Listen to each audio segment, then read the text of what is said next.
Good evening, ladies and gentlemen. Welcome tonight here at this special program organized by Nieuwe and Dépendance, where you are tonight. This is a very special first time in a series of events where both organizations join forces in discussing contemporary challenges concerning urban development and entrepreneurship as well. Nieuwe, for those of you who don't know that, is a community for young entrepreneurial Rotterdam, and the Dépendance is a platform for city culture founded by design studio Zus that researches the spatial, economic and political issues of our time by organizing public events like these tonight. The question at hand tonight is, who owns the city? Which means we will explore the radical transformations of ownership in cities. The takeover by, as you will, corporate investors in cities like New York, like London, and, of course, tonight, like Rotterdam. And for that, I think we couldn't have had a better location than this, which is a former Shell tower and is currently under construction and being redeveloped by, of course, again, a foreign investor. Keynote speaker today is Saskia Sassen, one of the most prominent urban thinkers of today, and I think she's the world's leading authority on globalization, migration, and global cities. I think to illustrate her influence and the influence she has had on public debate and urban culture, we only have to think about this term, the global city, in Dutch, wereldstad, that is so widespread, I think, mainly because Saskia Sassen single-handedly coined the term more than 25 years ago. Her latest book is called Expulsions. Some of you might have read it. It's called Expulsions, Brutality and Complexity in the Global Economy, in which Saskia Sassen states that a rising number of people, enterprises, as well as places are being pushed out of the system. They are kind of expelled. These expulsions are from the core social and economic orders of our time. And according to Sassen, these dislocations, as she calls them, can no longer be understood in terms like poverty or injustice or inequality. But what's going on now, she says, can best be described as a sort of expulsion, which is in Dutch not uitsluiting, but uitstoting. And tonight, Saskia Sassen will discuss the question, who owns a city? And she will discuss how these global expulsions, and more specific, the privatization of urban land in cities like, for example, Rotterdam, are about to completely reshape cities as we know them. We will try with her and with you all to find out which powers are key in this development and how this affects Dutch cities and Rotterdam.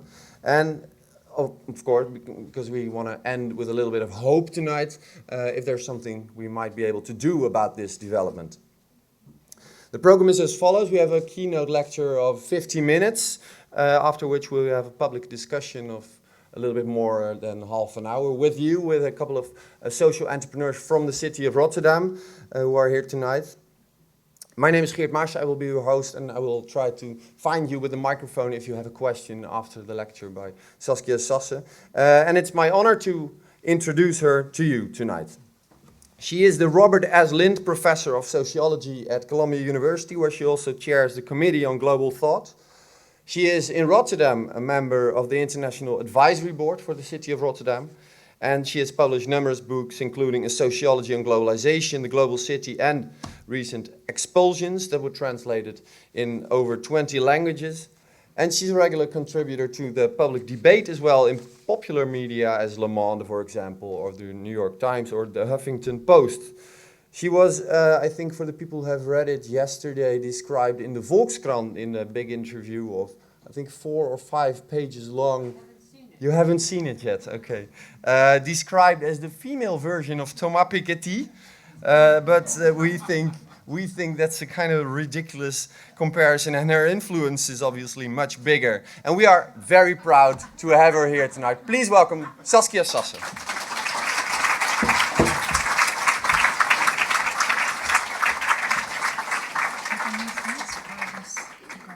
Okay, so I can hear this. Well, you are very tall, but now I see why. I also feel tall tonight. I'm actually very short. So, well, it's a pleasure for me to be here, and I know that Sunday is not the usual day, but I'm between Madrid and Ankara, and this was my day. So I'm deeply, deeply grateful that this could happen, also for the organizers. Now, I appreciate your introduction. You are a bit more vehement than I am, believe it or not. I'm known as a vehement person. So this question of who owns the city, for me, is an emergent condition. And what we're talking when who owns the city is really a kind of owner that is now scaling up in a way that we have not seen in the recent past, let's say since World War II. There might have been epochs way, way many centuries ago when we had that kind of scale up. But it is an emergent condition.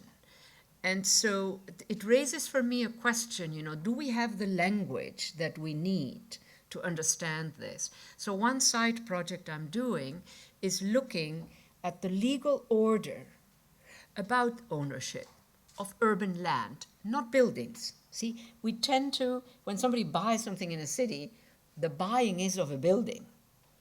And I want to move deeper. I want to understand who actually owns urban land, because that is a far more radical level.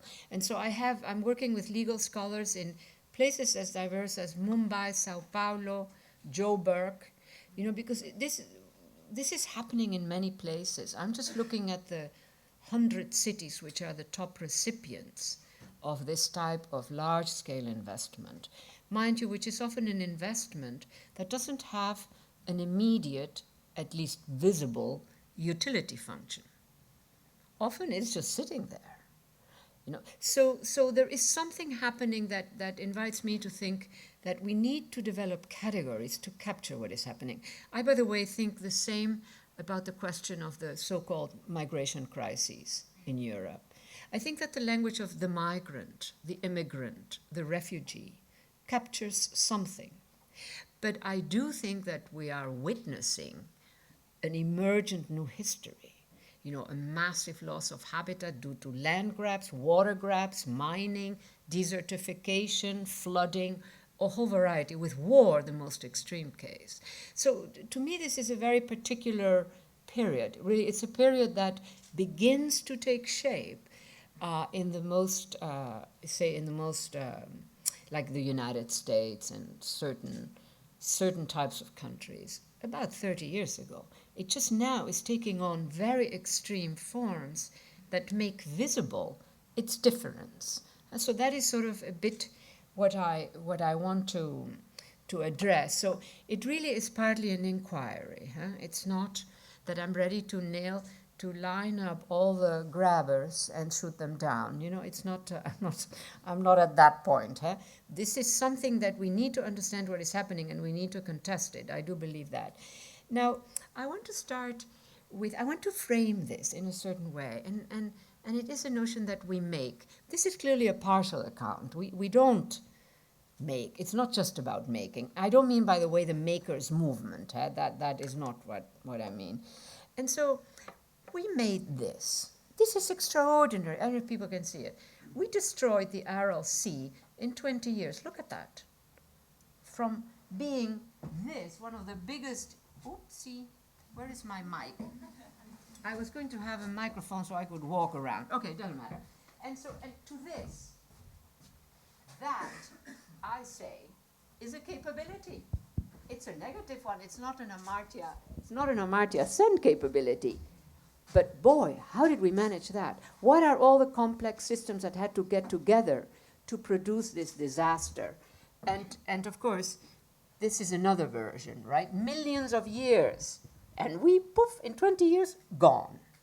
The ice cover.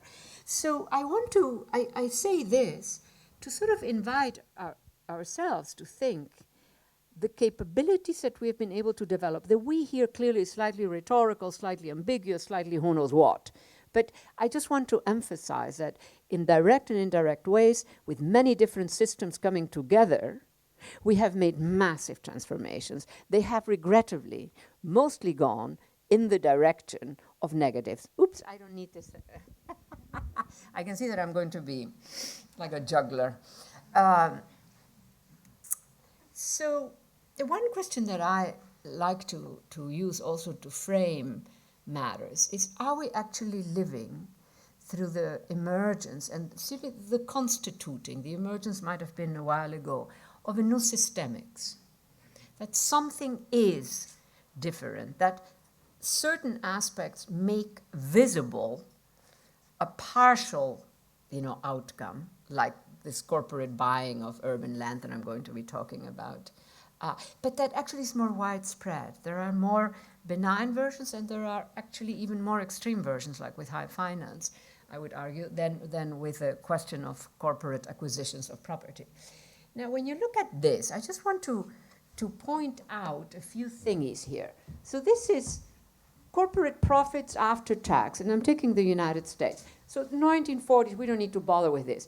Here, this is when I was beginning to work on the global city notion. It begins to grow in a very marked way.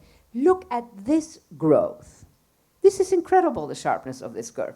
Then it goes down, and this is what matters.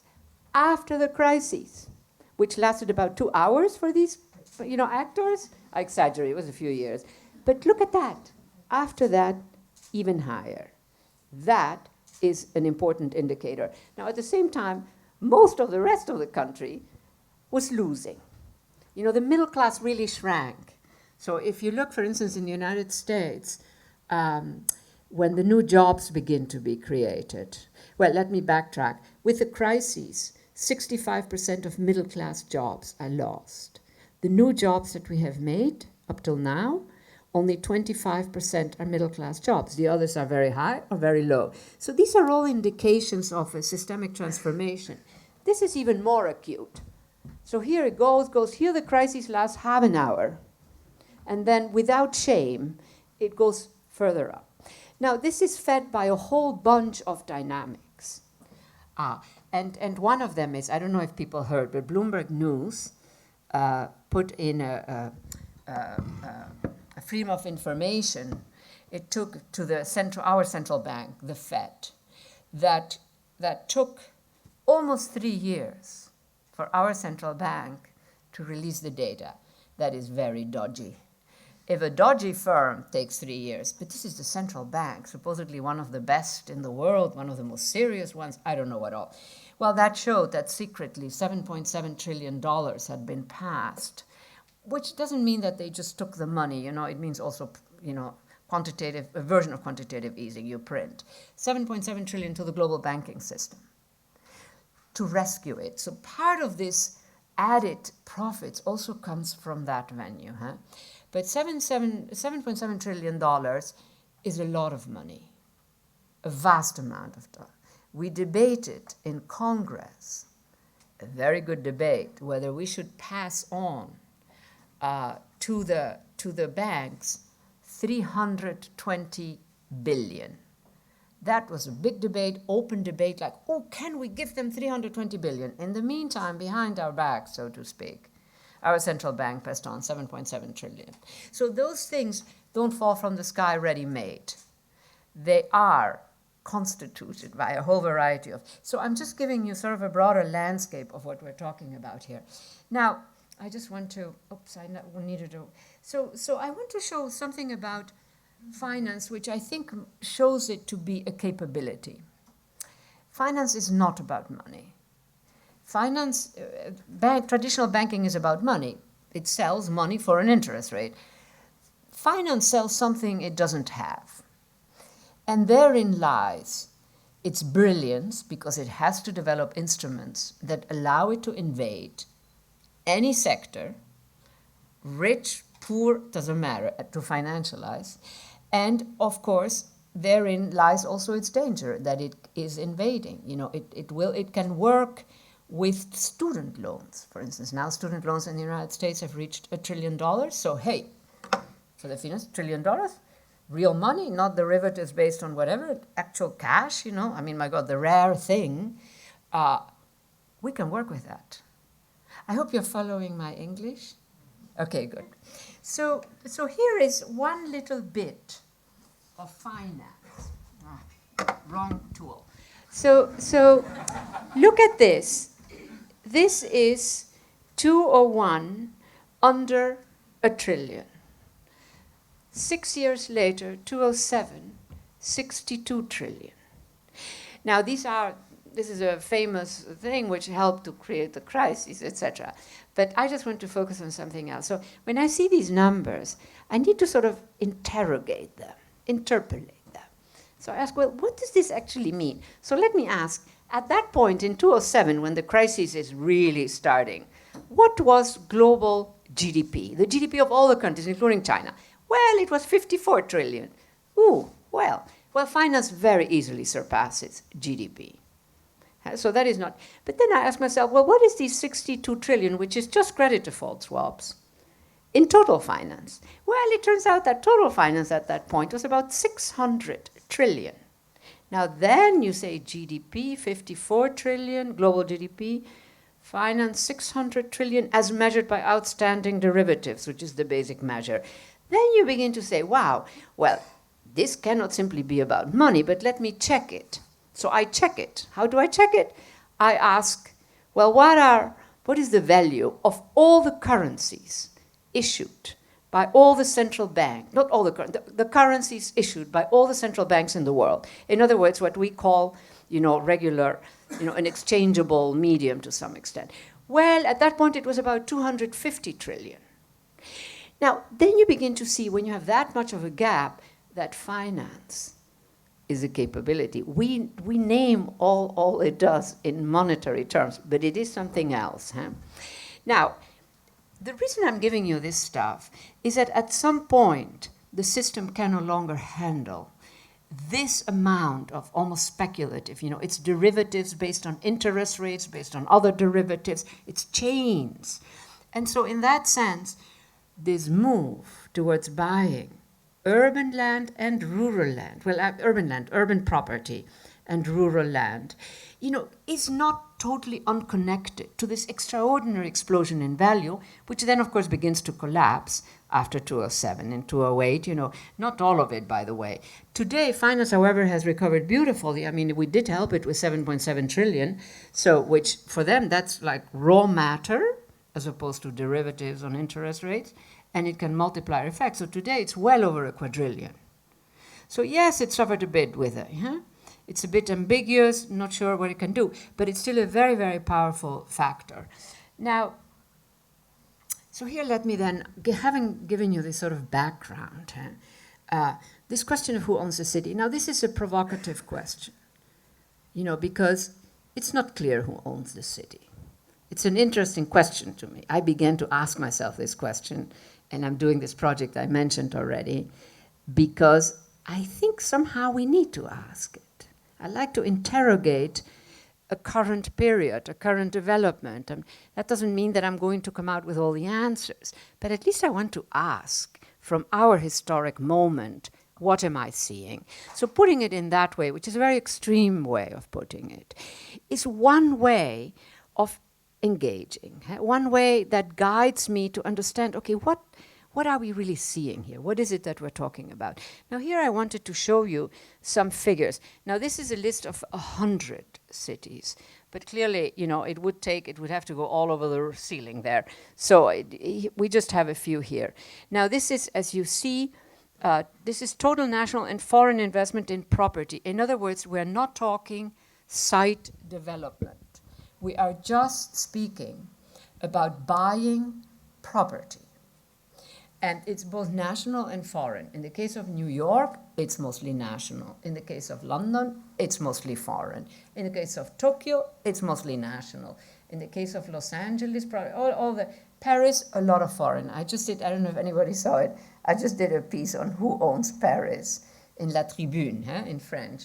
And they gave me 2 pages, to show the data, because a lot of the French, say, urbanists are absolutely not aware that this is happening, but there is a lot. The Kazakhstanis are buying, it's from all sort of a whole Asian region. Now, I want to emphasize 2 points here. First, this is just property buying.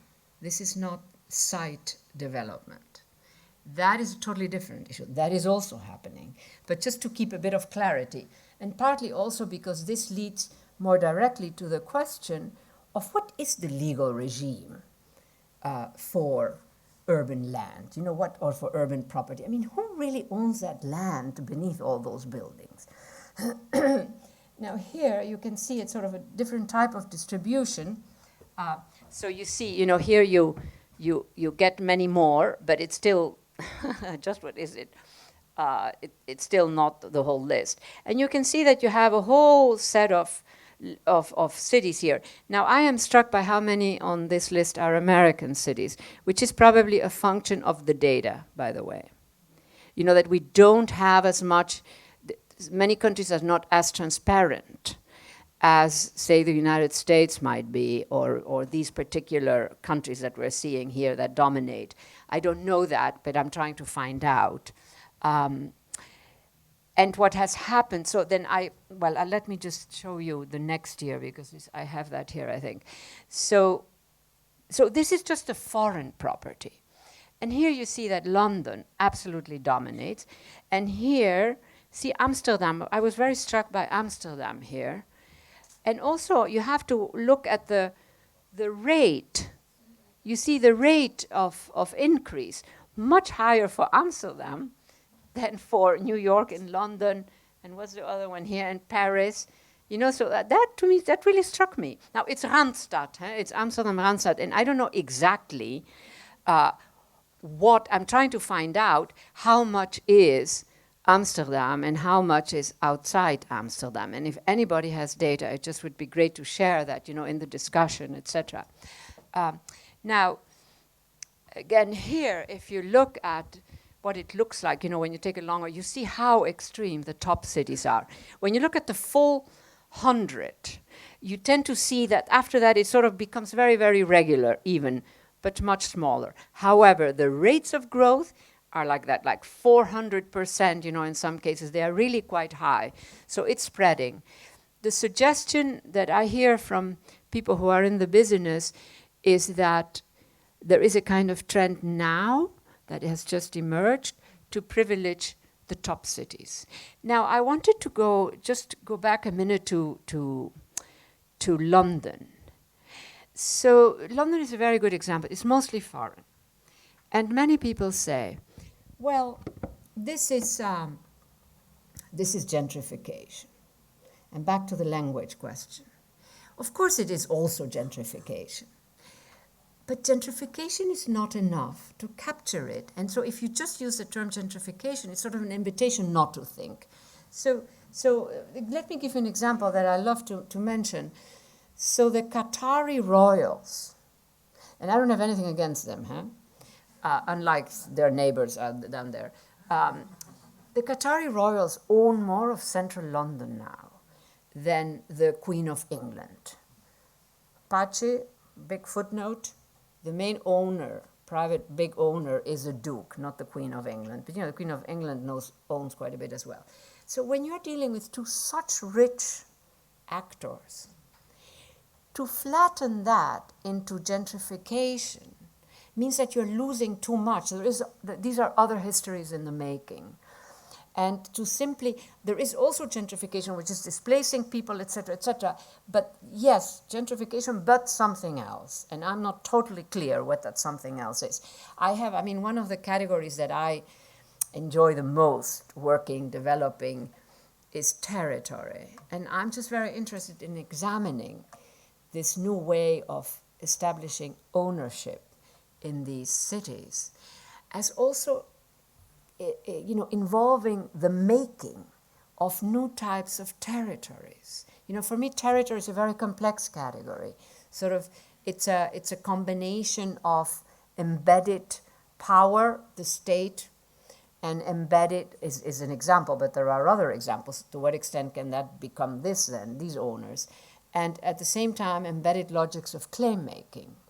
So thinking about these projects not simply as they're buying property, but trying to get at some deeper layer, which I don't know exactly, where that goes. I'm sort of in that research. Now, so somebody did this slide for me. I would never have used such big letters. What does this one look like? My God, I'm innocent. Anyhow, but the slide is very interesting.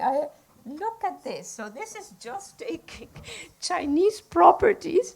There was a barrage. These are all, most of them are very distinguished buildings that most Londoners or Brits are not aware that the Chinese have bought them. These are all sort of, what do you call it when you cannot change it? They're protected by the law. I think most of them. And look at that. And this is just the most glamorous ones.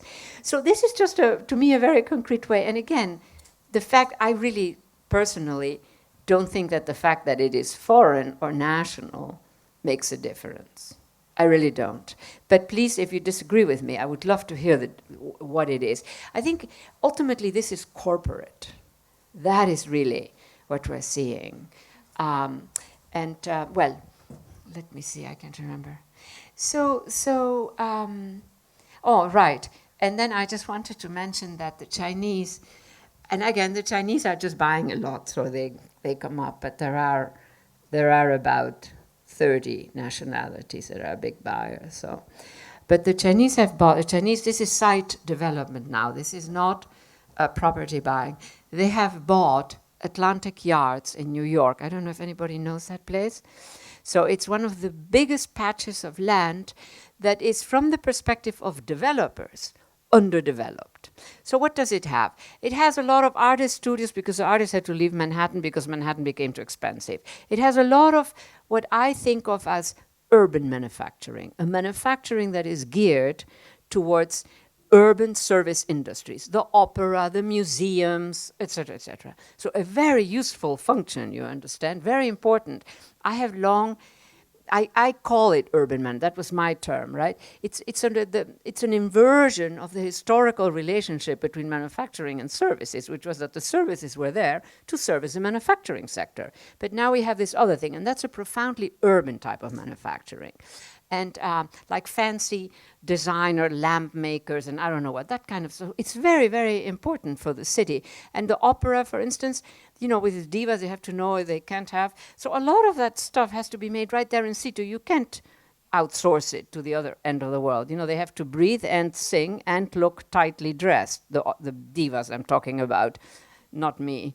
And so, I have sort of examined the broad range of issues that come up. And today I'm very interested in cities and how the leadership understands this role of urban manufacturing. It is a different type of manufacturing. Again, this historic inversion. Now, so back to the Chinese. So the Chinese bought this huge plot of land, which is called Atlantic Yards. They decided that they're going to throw out everything that is there. It will be a battle, but they'll probably succeed. And they're going to replace it with 14 massive towers, which is, I was going to say, this is such bad taste in this case. This is one. 14, huge. In other words, they're going to be adding density, right? Before it was mostly low rise, etc. But they're actually de-urbanizing. I will argue, and I will develop that argument of mine. But so here, just to wrap up a bit, the top 100 cities by property investment, again, not site development, are 10% of the world's population, 30% of the world's GDP, but 76% of property investment, whether national or global. Now, strictly speaking, I'm not sure exactly what this means, is 76%. I mean, I buy the figure, though. It's difficult. But I don't know if this is a horror. Oh, my God, that it's all happening in those top 100 cities, or whether that somehow is to be expected. I'm not quite there. I have to figure that one out. Now, I want to go back to a blank slide. And I want to... Yeah, I'm like a craftsman doing their craft right in front of you, right? And sort of mixing it all up. But so why does this all matter?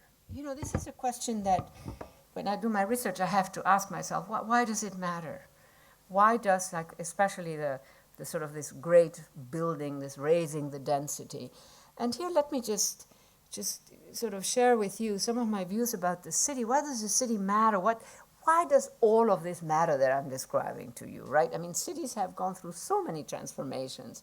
And so number one, for me, the city, if I have a definition for the city, and I need always, when I define something, to go to the non-X. Huh? So if I'm talking about the city, I need to find something that is so far away that I have to rediscover the city. That in that way I can see it suddenly. Huh? So for me, the city is a complex but incomplete system. And in that mixture of complexity and incompleteness lies the capacity of the city to outlive all kinds of far more powerful systems, but closed systems. Kingdoms, governments, corporations. Think most corporations that were ever created are dead. But the cities where they operated are still there. So that's one point to put on the table. That, to me, is a very interesting issue. So at some point, I said it in passing, you may raise the density, but if you're actually de-urbanizing that space, you are robbing it from that capacity to have a very long life and traverse so many different historical epochs. So, and the second point that really, when I want to just go back to what is the absolute ground level that, why does it matter? Then I say, well, if we look at history, and I'm just talking about the histories of several major cities, mostly in the West, probably Latin America, Europe, some in Africa, some in Asia, but not every city, clearly. The city is a place where those without power get to make a history, an economy, a culture. And most people in cities, who live in cities, are modest income or poorish. So this is very important. If a modest person, if a low-income person is working in an office park, is the term office park familiar? You have a lot of, that is extremely dense, but it tends to be privately owned, and you go in there, you do your job, and then you're out. You don't get to make a history, a culture, or an economy in that kind of work situation. Where in a larger city, you will have the immigrant communities, et cetera, et cetera. And third point, it seems to me that today, so much of what we call power, but especially economic power, is actually highly intermediated. It's not like the old bourgeoisies, at the turn of the century, at late 1800s and early 1900s, where the bourgeoisie built beautiful buildings because it was its space of representation, where it projected itself. Today, that is not the case. I mean, it's just not. And so power is actually very, very removed, very, very abstract. By intermediated, I mean that, before you get to the actual people, can take a lot of, And so the city is actually one place where power, that kind of economic power, becomes concrete, men and women who want it all and get it all. It's a site of engagement. So when I ask myself, where's the frontier today? The frontier. And which in the past was at the edges of empire, right? Today, I think the only frontier space that we have, real frontier space, is in our big cities, big messy cities, not neat, sort of bigger cities that cannot be fully controlled. And I think of the frontier as a space where actors from different worlds have an encounter for which there are no established rules of engagement.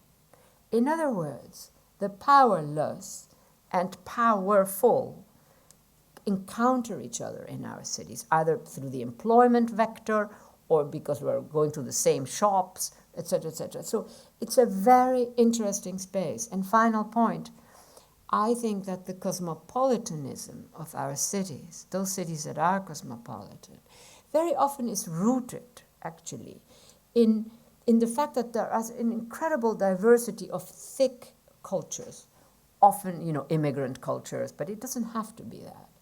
And these, these thick, distinctive cultures, music, clothing, food, sound, whatever, all smells. Even they take a long trip inside the city and eventually go to the center, to the elites. And there they become cleansed. And then suddenly it's cosmopolitanism. I cannot think of one city today that we think of as cosmopolitan that has not had diversities of thick cultures. Now, the thick cultures themselves are not necessarily cosmopolitan, but they are they're ingredients. So when I think of urban space, or when I think of the city, I think of something that is extremely important on so many different vectors. I mean, it's also, just to give you a framing image, I grew up in Latin America, and so the fighting poor in Latin America have this phrase, estamos presentes. We're present. We're not asking you for anything powerful, whatever. We're just letting you know we're here. This is also our city. So that kind of stuff, to me, these are all elements, if you want, that make me quite sure, quite certain, that some of this corporatizing of the city, which takes, greater density, etc., can actually de-urbanize. And the importance of distinguishing density. Not all densities urbanize. Some do. I mean, we need a bit of density in a city. Now, so I want to just get a bit more on what's happening in these cities, right? So inventing new housing markets. I talk about this, about all these things also in my book, but certainly about this. So this is a super prime housing market. This is an invented market. It's the Nobel Prize winner who got, about 3 or 4 years ago, got the Nobel for matched markets. These are markets where actors know who needs what they have. This is what this is. It sets a minimum price. The minimum price de facto right now is closer to 100 million very often. So that creates, a super value issue, pure profit, and many of those properties are not worth it. So here you have just some examples, and look at the different nationalities also that are involved. So Dubai is quite different from the others. So it captures, but again, these are extremely international sites. I'm sorry that not everybody can see these numbers, but now here are photos. This is a Guardian photographer who managed to get into some of these properties are empty. They're just buying. It's like storing your money. I mean, this took quite a bit of time to get to this state. There is another photo that I have of a property owned by the Saudis, which now has a tree growing inside the living room. I swear nobody has been in there for I don't know how long, but also this, and also this. I mean, can you see this? This looks very strange. Can you see what this is? These are steps covered with moss. That takes years, I think, to get there. So the rich in California, like Beverly Hills, like not to see any people. The rich in London, where some of these properties are, they are complaining. I did a story with the Financial Times where I pretended, that I was walking my dog or whatever in one of these areas, and I ran into some Brits walking their dogs. It's a very good, and I recommend it if you're interested in ethnographies, walk your dog wherever you want to, And, but you have to know what dog you have with you. Not one of these dogs, like in New York, we have dogs where they are like as a horse, and they are terrifying, more terrifying than a gun. Anyhow, and I asked, and this person basically wound up saying, it's getting so empty here. There are no people on the street. I love that, by the way. These are very rich, very elite, and the opposite of Beverly Hills. Again, sort of different cultures. Now, this is something that I also have discussed further. This is a financial instrument. The point that I want to get at is that 14 million households. This is in the United States, mostly in a limited number of cities. 14 million households wound up, according to our Fed, according to Bernanke, he said that when he stepped down, thrown out of their houses. That has left a lot of empty urban land. Not always in the most desirable cities, but still. And again, in this context, when I put it all together, I see, wow, what's next for all these empty places? So here you have, these are annual numbers. Now, foreclosure is a notice. but according to the central bank, the central banks are research institutions, most of these people wound up, and as you see, 2014, for those who see it, so yet another million were filed. So when Bernanke, now I step out of this bit, when Bernanke stepped down as the head of the Fed in New York, he said, long, whatever, blah, blah. And then he said, and there are two issues that we do not know how to handle. One of them is this. So he then pronounces and he says, over 14 million households will have lost their houses by the end of 2014. He stepped down in the middle of 2014. The other thing he said was up to 70% of financial trading takes place in dark pools. That was his language, not mine. Dark pools. So these are private networks. And he also said, we don't really know exactly what is going on in there. I thought those were two very interesting comments. Now, back to this. Europe thinks it doesn't have this problem. That instrument is also traveling. And so you have, the worst hit is Hungary, which has had, and again, these are households. The numbers are much smaller. So a household, can be up to 4 people. By the way, in the United States, the estimate is 14 million households, but 30 million people. And sort of coming back to a more theoretical point that I keep making in my expulsions book, this is invisible. You have to imagine this geography. You can't see the 30 million people being thrown out. You just can't see it. So much materiality, but they sort of disappear in the woodwork of people on the street. I don't mean homeless, just, whatever, or people. You just cannot see 30 million people. It's like twice the population of the Netherlands. It's as if some God voice were there and said, okay, everybody on the territory of the Netherlands, out. And now we're going to repeat that exercise. It's almost, I often mention that story because it makes it sort of Pythagorean. You can actually sense the numbers. But these are, and so anyhow, and Germany, a healthy economy, is one of the highest, is among the highest foreclosure rates, etc. Now, in the case of Hungary, we know that 1 million plus households have lost their home. So the reason for bringing this kind of stuff up, the foreclosures in the US and here, is because this is leaving a lot of empty urban land, albeit with modest little houses, mostly very modest little houses, which can be erased like that, no problem. We're not talking big buildings necessarily. Now, so why does all of this matter? I already answered to you, right? Why this city, etc., etc. This P is a mistake, okay? The correct word is not capacity. Oh, wow. So sort of a wrapping up in terms of all that I already said about the city, etc., is that the city enables us for moments, maybe every day, but it's a momentary thing, to become urban subjects. Not racial, not income-wise, poor, rich, not whatever, ethnicity or religion, but urban subjects. And I love this image. I say that there are moments in the daily routines of a city when we're all urban subjects. Doesn't matter who we are. When the city can hack all the other specific subjects, we also are. And one of these is, of course, rush hour traffic. We all, at least when you have public transport, rich, poor, super, super rich are another caste, I would say. But we are all urban subject in a moment to try. We have got to get the train. So I'm trying to get a very simple example here, but something that is, to me, very interesting. It's not so easy to generate the urban subject. We so easily fall back into, So the capacity of urban space to have speech, to hack, all these other, and just to produce, that to me.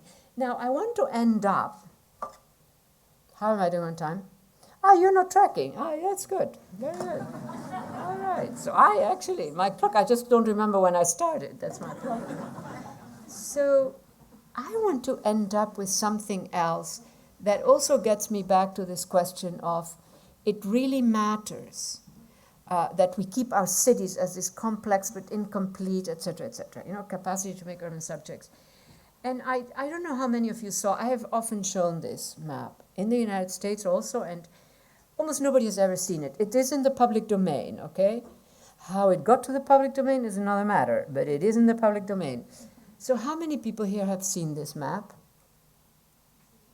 Did you see it from one of my presentations? No, you saw it, okay. Often people say, yeah.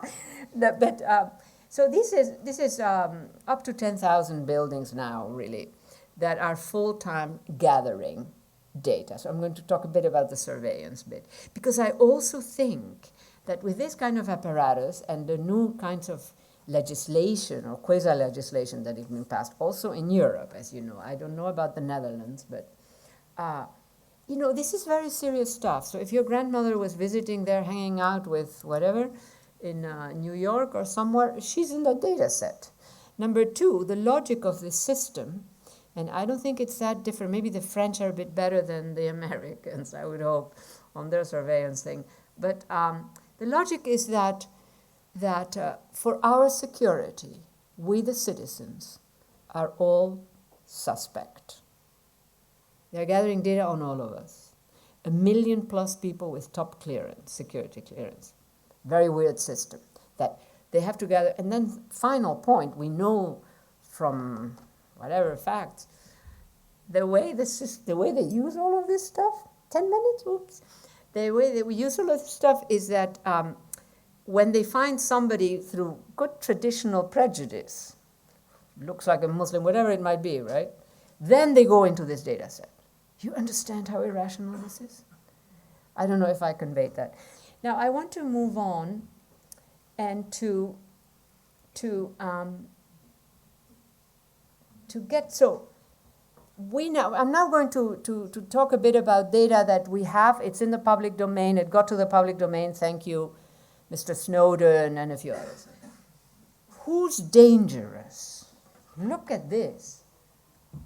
This is the United States government. Veterans. I mean, is this tragic or what? They sent them to war and then they... Environmentalists. Well, that is not as bad as what I'm going to show you now, which is what we know. And I'm not going, this is not about reading it. Huh? This is just a sense of long lists. I mean, you can read in between. What we know the NSA can do to get at information. For instance, a very famous case is that many people think if my computer is off, they can get into it. Ha ha, yes, they can. Radio waves, you know. So there is, I mean, you learn, I'm leaving these slides, so people, those of you who are really interested, you can check it out. So we know all of this. Now look at some of these things. It can track communication within media organizations like Al Jazeera. Al Jazeera, of course, is quite protective of its information. This is even better. It can hack into the UN video conferencing system. I mean, what is this? You know, anyhow. So, and then more.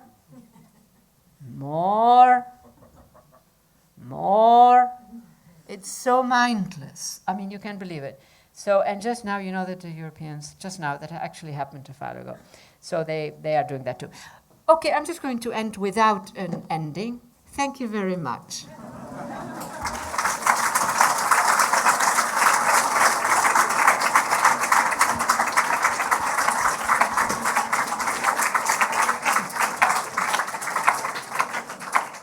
I have the first question to you.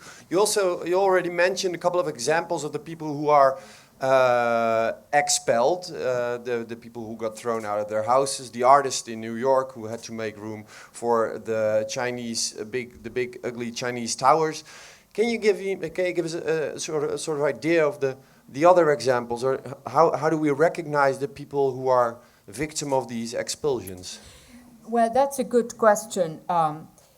I mean, a lot of it, there are two vectors. One is that you buy, corporations buy property that exists, often modest property, and then tear it down and build a high-rise. So in Manhattan, for instance, you can see it, you know, you walk out in Lower Manhattan, and you see these huge towers, and often they are like, they call them pencil buildings, very, very narrow because there's almost no space, but by God, there they are building a multiple. Recently we had a terrible accident these construction sites are extraordinary. So we usually wouldn't see them, but now they're right there. It's really worthwhile to go to one of them.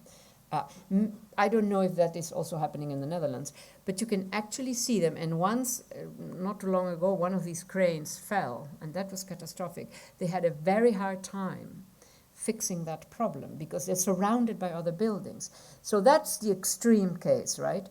But what you see in London very, very, very clearly also is tearing down a lot of urban tissue. Because London is chock full of stuff. Very, very low rise, occupies a huge surface, but has this nodal, these boroughs that have a high street. I think the Netherlands has that kind of thing too, that even if it is a neighborhood, it has a bit of a center. I love that. It's not like in the United States, it's very difficult to get that. I remember when my mother came to see me when I was at university in the US, and I knew that she was urban, etc. And so I brought her to the city next to my university. And we stood there, and she said, "But where is the city?" She couldn't see the city in what she was seeing, though it was somewhat denser. So what you have, I think London is a very extreme case. Paris is becoming extreme, where you tear down a lot of tissue because they are dense cities but low-rise cities, and then you see these new productions coming up. But you also see empty houses, what I showed you. Not so much. But at night, for instance, I like to go at night, people are doing this now, to these new high-rise apartment buildings in New York and in London. Those are two extreme cases. And all the windows are dark. Nobody's living in there. In some cases, there were like 3 people maybe living in there, and they were saying, "I'm moving out. I'm so alone here." Because it's horrible to be in a huge building. So this is a very weird moment. That is why I was saying at the start also, in some ways it's like storing money. And my big question is this actually buying urban land? How do you buy urban land in today? Mostly through buildings in a city.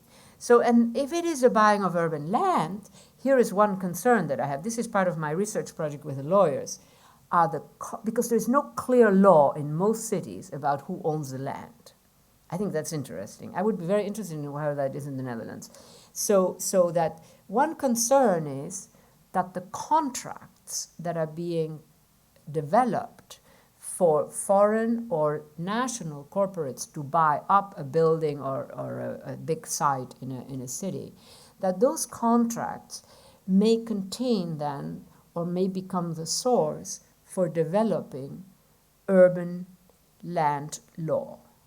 And I'm also working with a prof at Harvard University, Jeffrey Frug, who is one of the few urban land legal experts.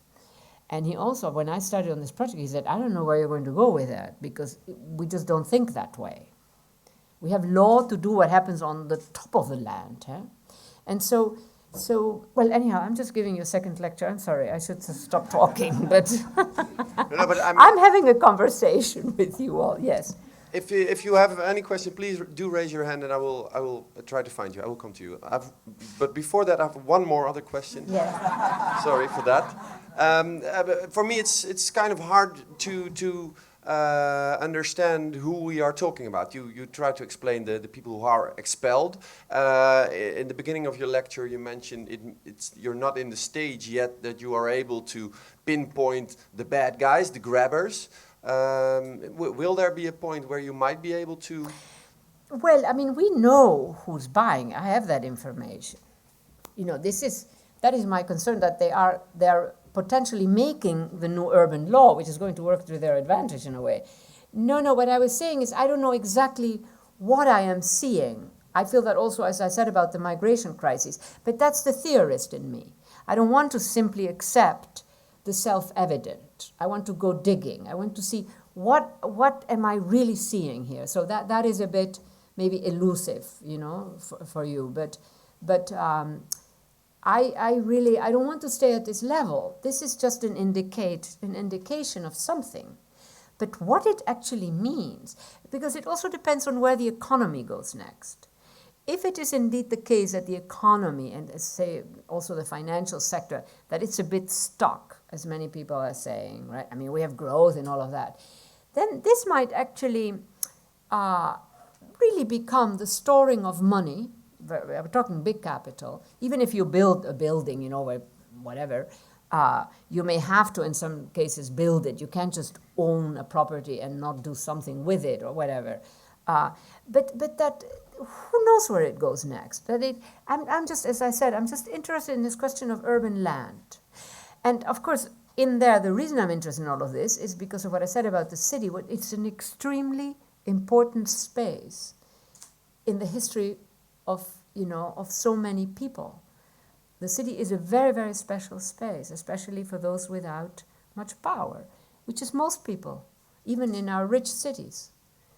In New York City, over 50% of the people who live in New York City are beneath the poverty line. I mean, it's this sort of duality, right? So I don't know if I'm answering your question, but I really, this to me is data. Huh? And then I need to know, am I seeing the beginning of a process that will have to do with urban land? Now, partly I'm doing that because I'm also looking at rural land grabs, as we call them, which has been also quite something. By the way, there is also buying of land happening in Europe, especially Eastern and Central Europe, but also France. A lot of rural land, farmland, where you could farm, has been bought up. One way that we found up was that the sons and daughters of former farmers who couldn't get good jobs in France decided, let me go back to farming. They could not find land to buy. In the UK, vast stretches of land have been bought. And in Cambridge, where Cambridge University is, one of the biggest buyers is the Mormons of Utah. Utah, you know what I mean? Utah is a very dry state. Maybe they are in search of wet land. I don't know.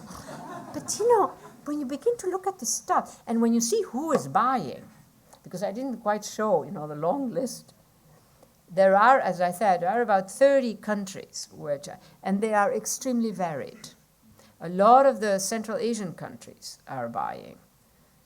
So I just want to look at this bigger picture, and at the heart of it is this notion, are we going to see the privatizing of urban land the way we are seeing the privatizing of other elements, that used to be sort of more public domain? For instance, Potsdamer Platz, I mean, you all know this, right? Potsdamer Platz used to be the ultimate public space. They rebuilt it, etc. The streets in Potsdamer Platz are private. Many people don't know that. They only find out when they do something, and then they can come, the guards, say, you cannot do that here. So stuff, as they say in America, stuff is happening. But that is why I'm interested. If it were just to document, that's not enough. I don't know if I've answered your... Yeah, okay, but one more last question from Sure. me then. To give me and everybody here a concrete idea, if this will continue with this speed you are noticing right now, where will we? It won't only be Potsdamer Platz. It might be the total city of Berlin or Rotterdam in private hands. Where will we be in 50 years? How does our city or our daily life look like then? 50? Or 20 or 50, 30 or 150? 50, I don't know. But no, so here are elements that we have already seen. So when somebody develops a mega project means eliminating urban tissue. Little streets, little squares, little government office where some older people, that was like a little home for them where they could go talk and get their benefit. A lot of urban stuff, that it's already being eliminated. Now, it's not clear, like I've checked it in New York. Now, New York is a bit the Wild West, but how do they get the right one thing is to right to build, on a patch of land that you own, but another thing is that you're going to build something so big that you have to eliminate public domain if you want. So this is happening. This is happening in London, and people are really, it's really becoming a bit of a cause. It's something that people are organizing around. And it's certainly happening in New York. It's happening in San Francisco. It's happening in Los Angeles. This something is taking place that really is privatizing stretches of urban land that used to have public space in them. And so one project that I'm doing with the French, well, it doesn't matter who, but they have asked me to. I have this project going on the street. I'm really interested in the street, partly because of all of this. And so I call it the global street to make it a bit abstract, And so is it my street? No, the global street. And the reason the street, because I think that one of the things that we are really at risk of losing is indeterminacy. I'm really interested in indeterminacy. And so the street, not the piazza, not the boulevard, which have sort of embedded codes of what you do, what you don't do. And some people, like I know that some, say, immigrants wouldn't go to a certain park, though the park is public. Because, it's not their park, really. It's for that other kind of people. And so the streetness, la calle. I love it in Spanish. The straat, my Dutch, die Straße. I don't know, to me that is a word that I'm really interested in. We sort of never think, it's not a word that invites you to think when you say the street. I mean, the street. And I want to engage it, because I think that it is one window into, how shall I put it, stuff that is happening. Don't you like stuff? Do we have a Dutch word for stuff? Spullen. Spullen. Very, very good tone in which you said that. Spullen. Spullen, there you go. Shall we go to the first question? Yeah, of course. Can you stand up and introduce yourself, please? Yes, hi, I'm Jan Miller. I'm a student of philosophy. So first of all, I think maybe a remark that might be of interest to you as an example of what you mentioned of certain deals between private companies, or half private in this case, and governments setting a precedent for how the law will be filled in, is the erfpacht deal that happened earlier, I think this year in Rotterdam, where Woonstad bought off the erfpacht for 100 years. And part of the deal that they made with the municipal government was that they got to earmark how part of the money was spent, that the government got. How the government Yes, was so spent. they said, it was very vaguely stipulated, of course, that it would be used for urban development and specifically like the cleanliness of the streets and stuff like that. But they did obviously get a seat at the table as for how that money was spent. Well, that captures exactly, there are many different versions of that. Yeah. But, So, sorry, that was not my actual question. So, my actual question was, if you would agree with my assessment that, because you mentioned that there might be a shortcoming of the language and the terms that we use, the concepts, that when you talk about something as a financial instrument, somehow misleading because an instrument implies a subject that's consciously somehow using and shaping the world in however they see fit. So as in the bourgeoisie that kind of projects itself. But now what we have are more financial, I suppose, mechanisms or financial functions that basically function because of the fact that they have a certain economic value. And if you agree with that assessment, do you see any possibility to maybe occlude the loss of subjectivity and historical subjectivity of actual people in favor of this kind of blind instrumental process? Yes and yes. Okay, How's thanks. that? Next question. No. I was going to say, and also no for the first one, and I'll tell you why. Because I do think I have really examined the development of instruments, tools, complex instruments. This is the math of physics, physicists, you know. It is not algorithmic math. It has nothing to do with microeconomics. Finance has nothing to do with microeconomics. And so I love this image also that, say, Goldman Sachs, you know, big financial firm, right? We'll know. Okay. So the back room is the language that is the room where the secretaries used to sit. Well, today the number has declined a bit, but at the height of this financial boom, there were over 100 physicists sitting there. I love physicists, but after 30, many of them, everybody here excluded maybe, they don't know, you know, and so they love making these very complex instruments. Those are really instruments. Second point, I examined it in terms of the subprime mortgage. That was a brilliant instrument to absolutely extract what you need. And for me, by the way, finance, I didn't quite say it. This is when I'm going a bit theoretical. Finance is basically an extractive industry, whereas traditional banking is a commercial thing. You sell something. You sell money. But finance is not about that.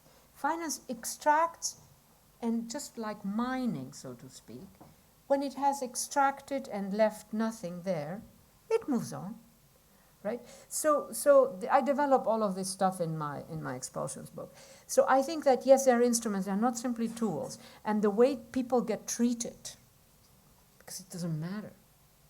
You see, when mass consumption is the ordering sector, the sector that can make new orderings, like after World War II is a good example, but it already started actually before the wars. Every household, every individual's consumption capacity mattered. So you wanted to keep it going, you wanted to expand it, etc. Mass consumption today, of course, still exists, but it's not the sector that can make new orderings. Finance has been that sector, you know, a certain kind of corporatizing of stuff. And so with finance, you know, it extracts, it destroys like those 30 million people out. It doesn't matter.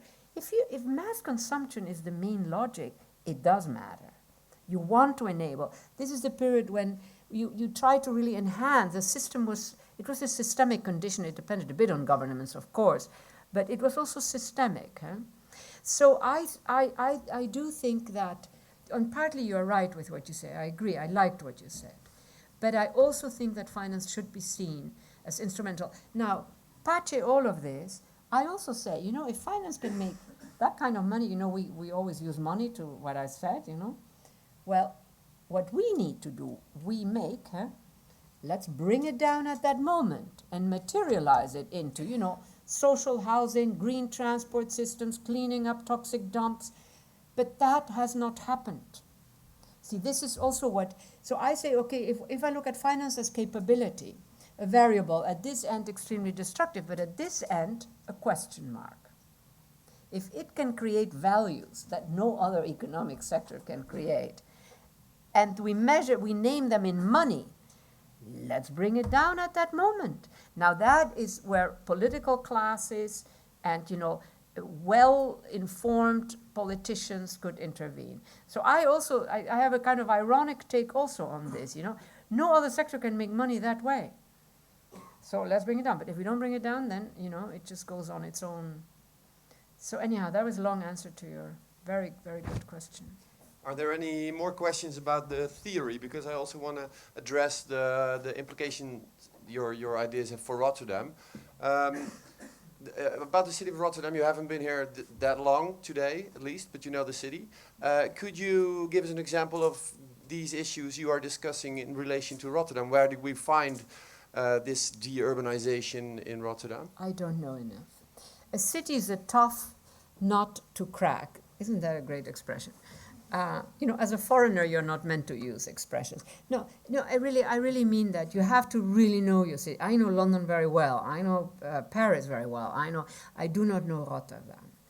But what I think Rotterdam has, I think it's a critical value, is enormous diversity of talents, of knowledges, of histories, you know, and but I cannot talk about it. I know that I serve on the international board, but I'm learning every time I come. So I cannot really make pronouncements. I know that I was trying to launch a little project when I was here for the last meeting, which was I have this project going in New York, open sourcing the neighborhood, connecting neighborhood. By neighborhoods I mean modest setup, modest communities. Connecting, how can their knowledge circulate and reach the center? They know something, every neighborhood resident knows something about the city that the center does not know. How can we make use of that? How can we make them feel my knowledge matters, etc.? So this is a project that I thought about with Rotterdam, and I walked through some of these modest neighborhoods, but it was clear that it was, one has to live in the city, you know, to get it. You talked about, for example, the big project, the high rises. In Rotterdam, we have a kind of love-hate relationship with big towers. Some people find it fantastic and tend to call it Manhattan aan de Maas, which is obviously ridiculous. But and others think it's. But some high towers are wonderful. I like density. What I'm trying to make is another kind of distinction. Not all density urbanizes, huh? So that is, but I think we want great buildings, and you know, I'm not for. We don't want. No. But everything is a curve. At some point, it is on the other side of the curve, and it's something a bit different. So I like where I'm staying here, this whole area, which doesn't look like a Dutch city almost. You know, it's sort of all big buildings. It could indeed be in New York, but it's also exciting to have that. You know, I think a city is alive, but when that becomes, you know, these mega projects that eliminate a lot, and then, you know, it's a curve. At some point it becomes problematic. Can you stand up and introduce yourself? Hi, I'm Aliar Steyrarts. I'm a geographer and artist, and I have two questions. And first is a bit more speculative about. So we live in a world where global population will probably reach 10 billion people, and 80%, or I don't remember the exact figure, is predicted to be living in a city. And connecting to your notion of this, not all the density actually urbanizes, or let's say the urbanization. What is the kind of form of the contemporary city, like on more macro scale? So is like trailer park the future of contemporary city? So this is like translated. And the second, like living as an artist in a city, I always have a feeling I live on the margin, and sort of I'm the creator, let's say, of interesting living conditions in the city. So and I'm just thinking, like, what thoughts are you sharing on, for example, future alternative practices of living in city? Yeah, thank you for the question. So I have two sort of different vectors as part of the answer. One of them is something that I'm really very engaged by, which is the importance of relocalizing whatever we can, multinodal, in other words. So I'm especially always concerned about the more modest types of communities. So out with franchises, you know, while Starbucks, any franchise takes out part of the consumption capacity of a locality and takes it who knows where. So relocalize, I see that as a first step in mobilizing whatever talents are there. So I tell my students at Columbia University, if you need to buy shelves, bookshelves and tables, why go to IKEA to New Jersey? I'm at Columbia University. Go 10 blocks up and commission an immigrant. There's an immigrant community, and they know. Maybe a chair, you know, a chair is more delicate, but bookshelves and tables, hey. So that is sort of a thing about creating multiple nodes rather than everything being intermediated. So and another side of this, an illustration, is the data that we have is that, for instance, that the UK imports 10,000 tons of milk from France, and exports, and France imports the same more or less from, and there is a one with Germany also, something like that. Now, if these were highly elaborate, if they were cheeses, I would say, of course, right, you want to, no, this is milk. So I stand back and I say, who wants this? Who needs this? Who benefits from this? The intermediary. So for me, one critical thing that is happening in our economy today is intermediation. Everything is intermediated. So I want to sort of minimize that. In that sense, the relocalizing. Huh? Now, at the other end, what kind of arrangements, dense, not dense, etc., given population growth? So, number one, I think we have to build new cities, and we better do it well. We cannot have the Sao Paulos where at the edges there are total spaces of misery. We simply have to build new cities, multinodal, etc., etc. You've all heard that the Chinese have decided on the huge 150 million zone because they're going so it's like a way of, actually it's better than it sounds. It's a way of disassembling, huh? So multiple nodes, huge region, and I must say, when they did their, whatever it was, some big event, the Shanghai Expo, I was explicitly asked, I was visited by 3 very fancy Chinese, took me to a French restaurant, none of us could eat the food, they certainly couldn't, because it was very formal. And they asked me the following, they said, will you come and give a keynote lecture about the concept of a spatial unit that includes the rural and the urban. You understand where this is coming from, right? They don't want everybody just coming to the city. So in that sense, it sounds brutal, but it's not unintelligent. I think in a way, we've got to find units that encompass both. And then you bring in this relocalizing, etc., etc. Final point, little experiment that the London School of Economics Urban Age project did. They said, if we want to achieve a given density, in a high density, in a given size plot, the typical notion is a high tower. And they showed that you can achieve the same density by, instead of putting the thing in the middle, the edges, putting all the density at the edges. You get low, but everything, the circumference. So then you get lower buildings, but you get the same density. You don't need the tower in the middle. Now that to me sounds very interesting. And it means that in the center there is a notion also of some center, a park or whatever. You understand what I said, right? That all the buildings are, and you get a huge expansion in the surface that you can use within a given plot to create a certain level of density, rather than the tower in the middle. We just simply go mindlessly for the tower in the middle, which creates, that urban space very often, etc., if it's poorly done. Now, I want to emphasize that I like tall buildings. I don't want you to think that I like everything low and flat. No, but it has to be interesting. It has to work with the city. Huh? About you mentioned the relocalizing. We have Arthur Nijhuis present from Rechtstreeks, which is a company, or I can call it a company, right? Which is a company that tries to shorten the food chain and bring together producers and consumers. Is this the type of company we need to give a counterweight to the developments? We need this as a culture, which includes a company, consumers, transport, negotiations. We need local currencies. Why do we have to always use our credit card? Let's use, that there are about 180 cities that are using local currencies. Very partial. But that's one way in which you build up. So this is exiting this extreme intermediation. The global city function, the negative function, is intermediation. People always misunderstood that book of mine. They think that it is about all firms wanting to be. No, it's intermediation. The intermediate sector cannot lose.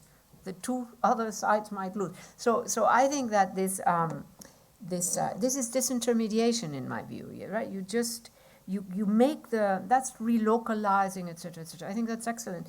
And there is a lot of that happening, but we should do more of it. And I think local currencies, I'm not talking Bitcoin, I'm talking like little paper, the more it gets used, no matter how partial, the more you build also a sort of a tissue of trust, of you know that you're doing. There are many, as I go around the world, there are many very interesting things that are happening in that sense. I mean, they're very, very partial still, no doubt about that, but I love that. I would love to see if you have documents, etc. This is something that is really exploding, I would say, on the scene. I mean, Brooklyn, which is a place where when I was doing my work on sweatshops, goes back, they were more making it there, some of the garments, but they would put in the labels made in Taiwan. Today, parts of Brooklyn have become very fancy, admittedly. They make their own chocolate, and it is the chicest chocolate to have in London. Chocolate made in Brooklyn. I mean, they're just, this is now an extreme, this already enters another zone. But it's sort of fun also, this notion. And the chocolates are really weird. No, you should try them. We have a couple of social entrepreneurs from Rotterdam on the front row. Sarah Rach from Drift, Dutch Research Institute for Sustainable Transitions. So I work for Drift, the Dutch Research Institute for Transitions, and we see transitions as a really fundamental change of organizing and doing things. I was wondering if you think that the civil society, as these local entrepreneurs, are a big enough counterforce for this marketization and capitalization of what is going on in our cities, or do we need also top-down management from the state as well? It's not enough. I'm sure of that.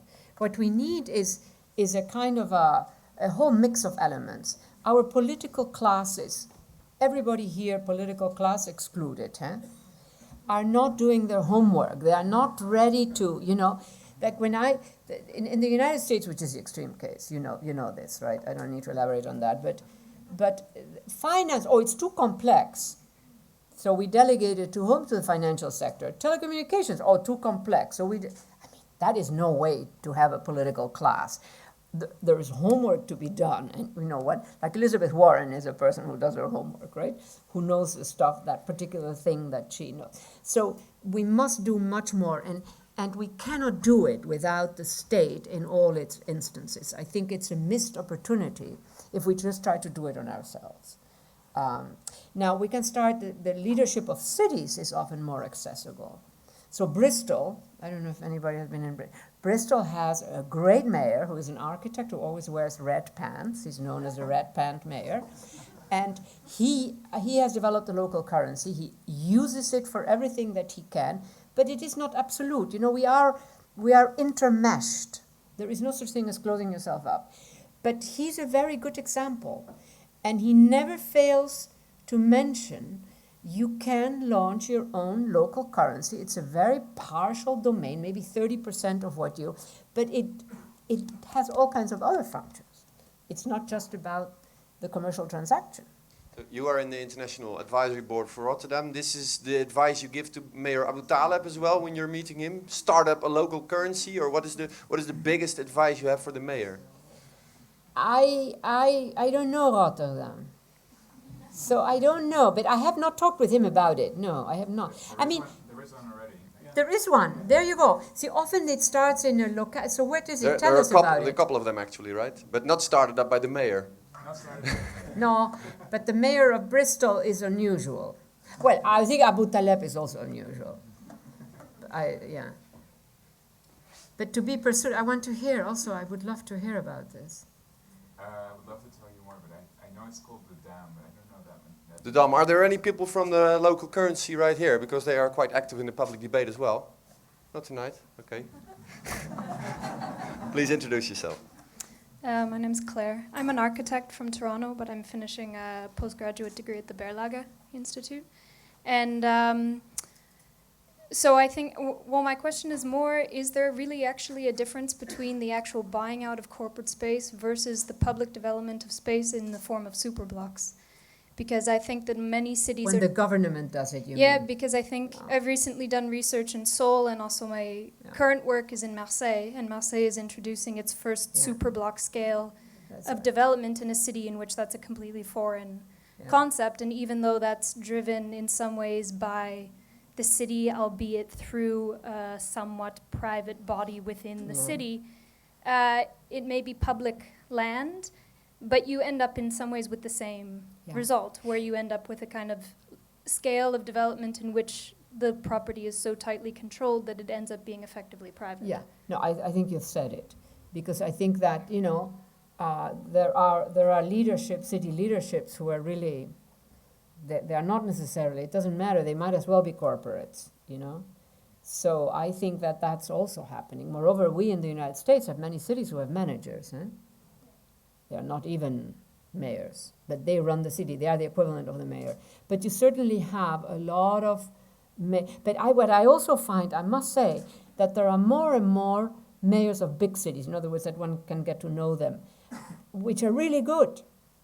You know, this is truly a transformation. It used to be that a mayor could be a rather dodgy character, you know? And now, I mean, you really have mayors who, and I think partly that is a function that a lot of governance obligations that used to happen within the national state have now scaled down to the level of cities, both small and big, but it's especially visible in big cities, partly because of privatization and deregulation. You know, it's a sort of irony.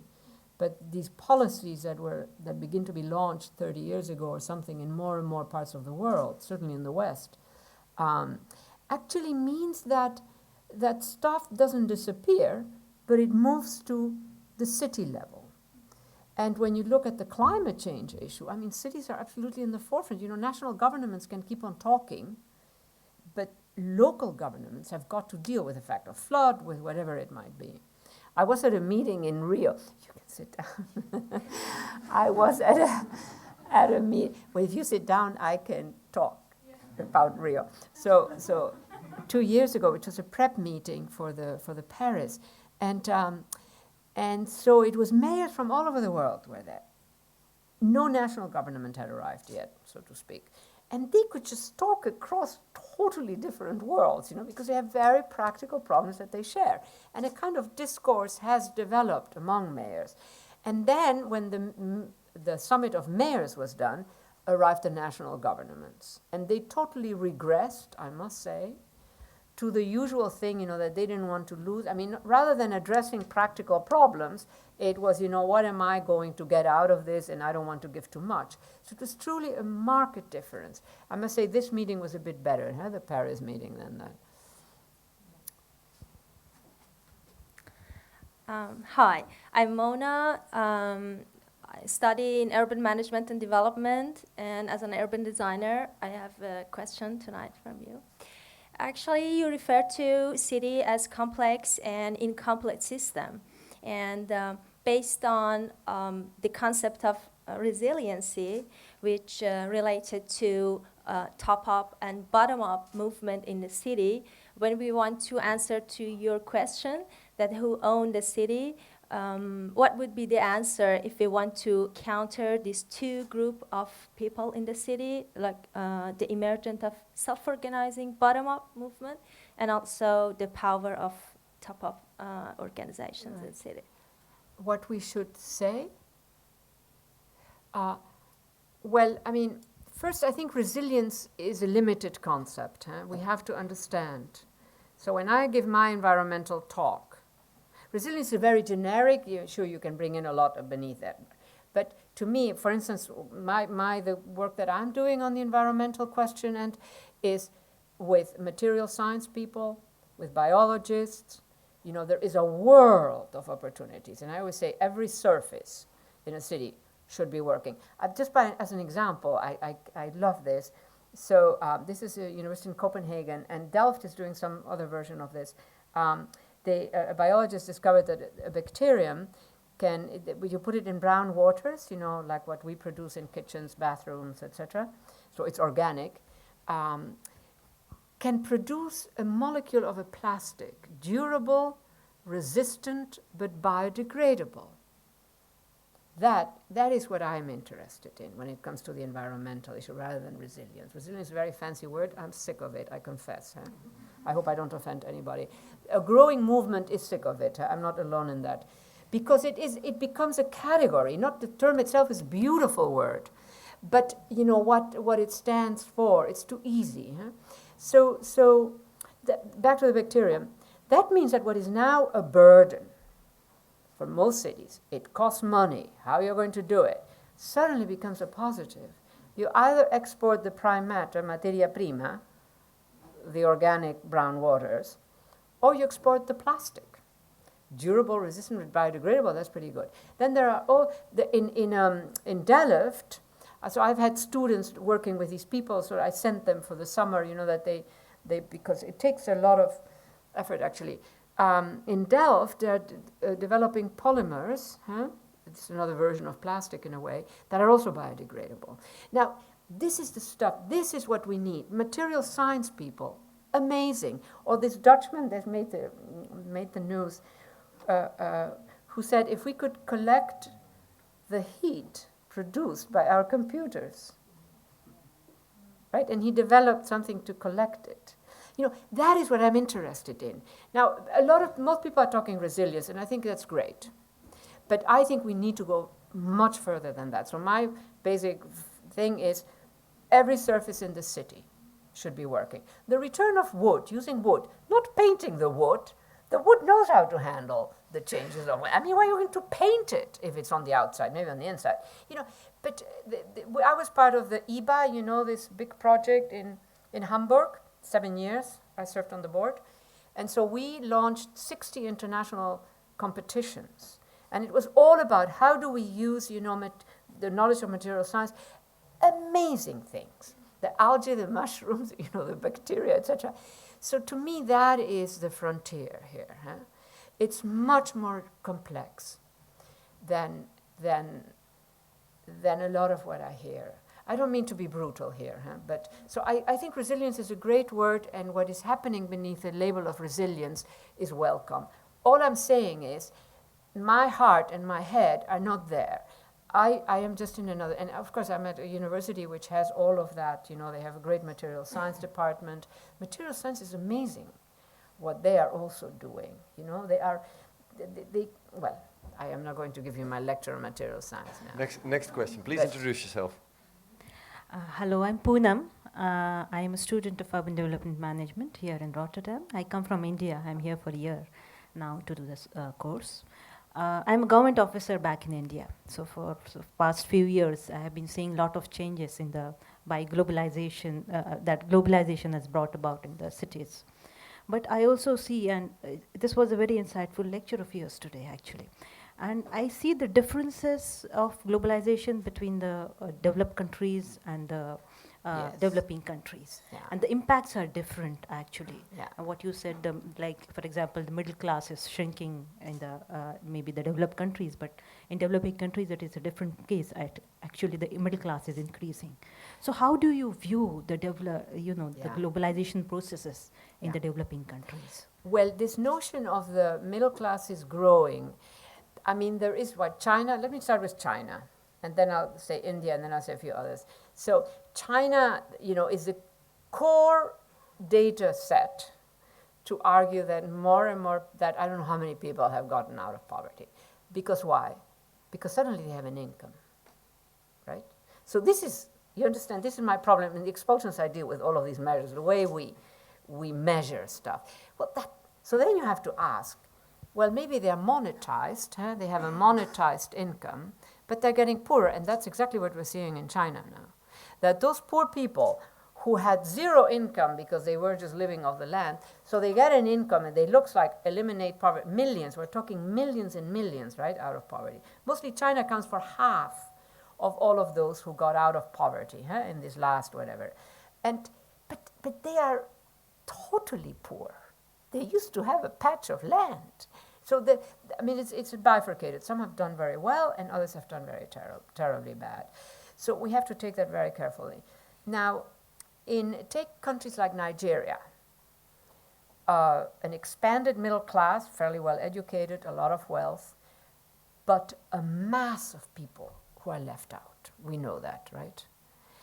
And so this notion that the developed world is doing better. Now, India has, like an upper middle class that has really thrived in a way that, and then it has a middle class that has also grown, but you still have a vast amount of poverty, correct or not? No, you don't have poverty? Yeah, okay.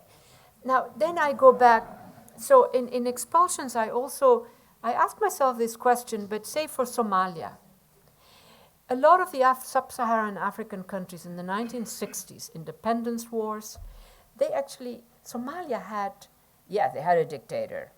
But boy, did they have an educated middle class, a professional class. They had good institutions, and now look what Somalia.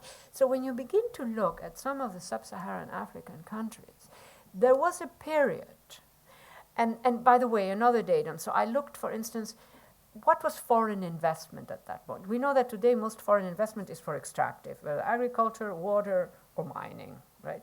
Well then, it was in manufacturing, and manufacturing has a real capacity to produce a middle class. That's also the story of China. Oh, yeah, China more than India, maybe. So today, a lot of the African countries have really bifurcated. Luanda has just joined. I have this image that I have of these geographies of centrality that cut across north, south, east, west, and that don't have to do much with national territory. You know, they're very so. Luanda, capital of Angola, has just joined the club. Right now, Luanda is being built up as a mini global city with everything that you need. Luxury this, luxury that. So what's happening there?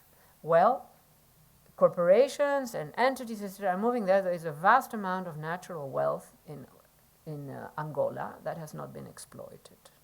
Now, if you look at GDP per capita, this looks like Angola is really doing well. The same thing has happened with the land grabs. When a big corporation, so there's this other work that I've done, right? 220 million hectares that we have counted have been bought. Minimum size 200 hectares by about 100 firms in about 15 countries. And when they eliminate all the smallholder agriculture, which has cultures, knowledge in it, you know what I'm talking about, right? Smallholders, they know how to deal with this stuff. GDP per capita, and they replace it with a plantation, which will kill the land very quickly. Plantation is not good for land. You make it very elementary, right?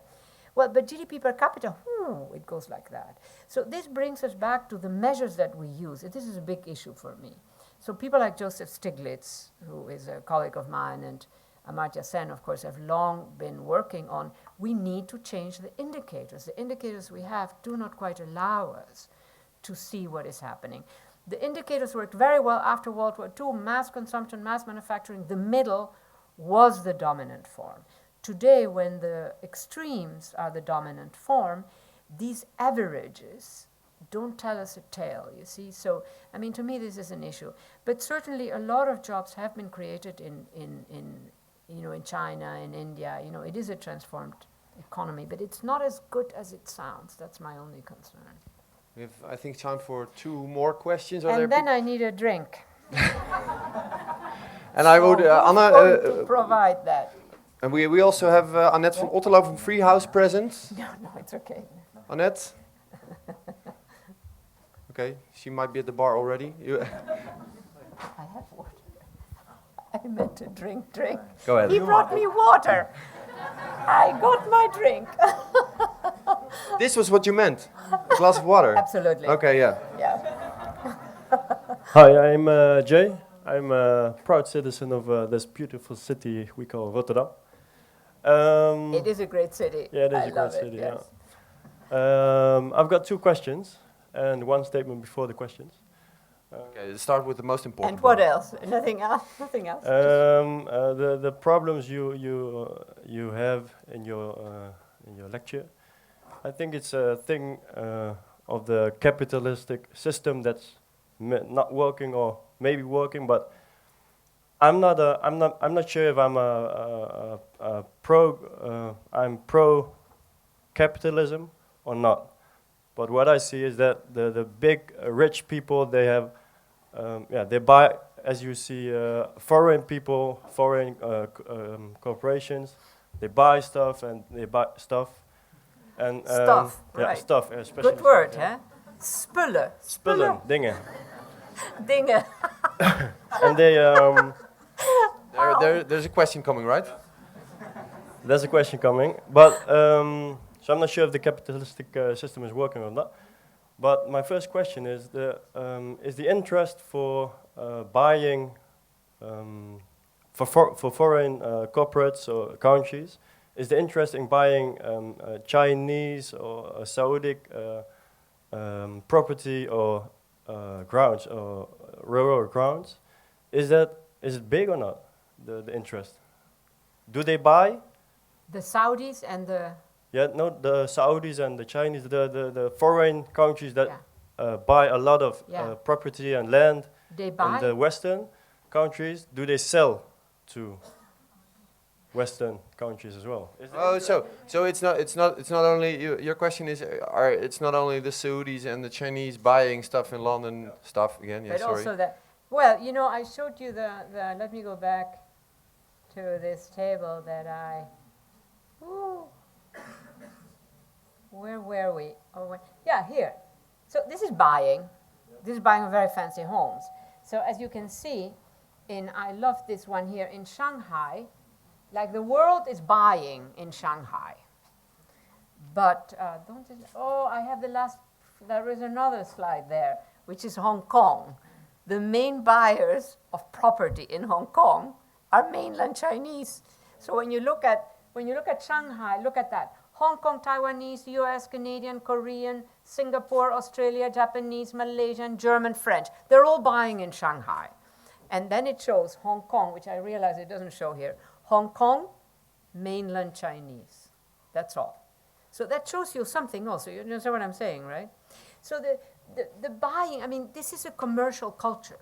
You know, there are some restrictions, you know, but people buy. I mean, entities buy. These are people or these are corporations. So there is a lot of buying going on. But this, and buying, you know, properties in a foreign city, this is an old history. But this is a particular phase. That is why, you know, and it's sort of escalating, and it's often sitting there. It's underutilized. Actually, the density of population in some of these cities is actually diminishing. The visual order suggests growing density, but a lot of it is empty. So there's actually a reduction in density, which is, for some people, problematic. But it is so extreme. That is why I'm looking at it. I'm not the only one. I understand you have one more question, but I'm going to give that opportunity to someone else. But it has to be the most interesting question until now, because it's the last one. Okay, you're very enthusiastic over there, so we are expecting a lot. Please stand up and introduce yourself then. Hello, I'm Stella Boas from TU Delft. And I don't know if it's the most interesting, but at least it's something that hasn't been addressed, I think. And if it's irrelevant, we can pass on it quickly. So my question is about citizens, because we've mentioned social entrepreneurs, and I've witnessed some Citizens, I showed you all the stuff on citizens. We're losing rights. Yes. That's right. So I've witnessed some co-creation projects in Rotterdam. I'm looking at how to empower people who live in social housing, for example. And the thing that I really notice is that it's very hard for them to think on a larger scale. So the things that you're presenting are all on a macro scale. And it's really, really hard for them to think on a even higher scale than the neighborhood. So do you have any suggestions, any tips? Because apart from the social entrepreneurs who develop maybe a neighborhood, what would you recommend for citizens? What could they do? I was addressing that when I said about relocalizing. What I didn't mention is and the open sourcing, you know, the knowledge that they have. And I see those all as first steps in trajectories that I don't know where they go, but once mobilized. And the third element that I did not mention is a project that I did for Open Society, which is to look at apps, not commercial, but more apps that were generated by activists, by doctoral students, that kind of thing, to enable the work life and the neighborhood life of low-income spaces and people. And very interesting stuff. And again, I see that as sort of mobilizing. So just to give you just a little example, one of these apps is called the Emergency Nanny.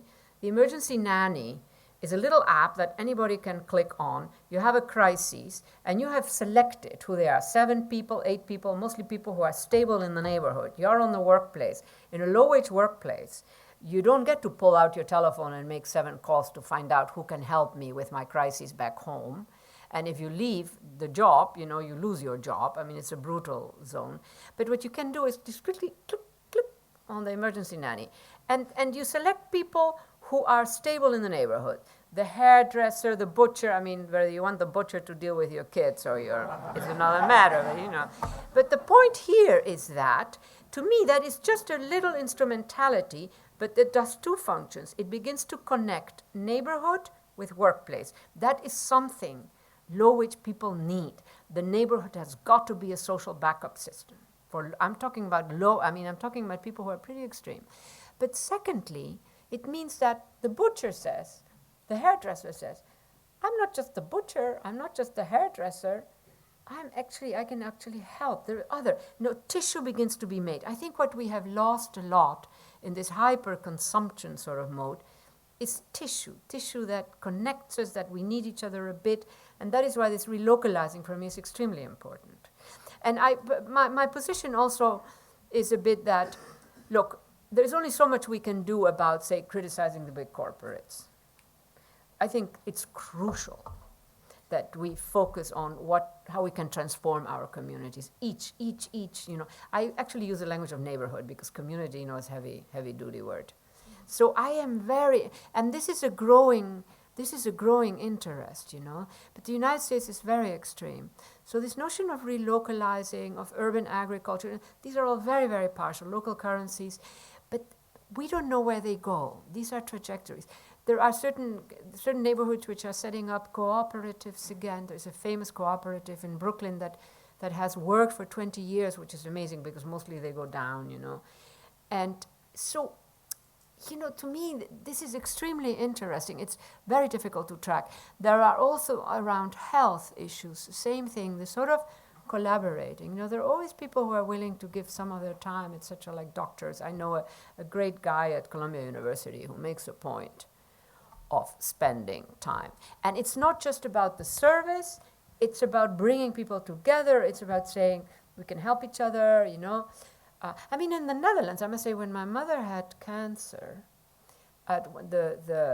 she was living in Amsterdam Zuid.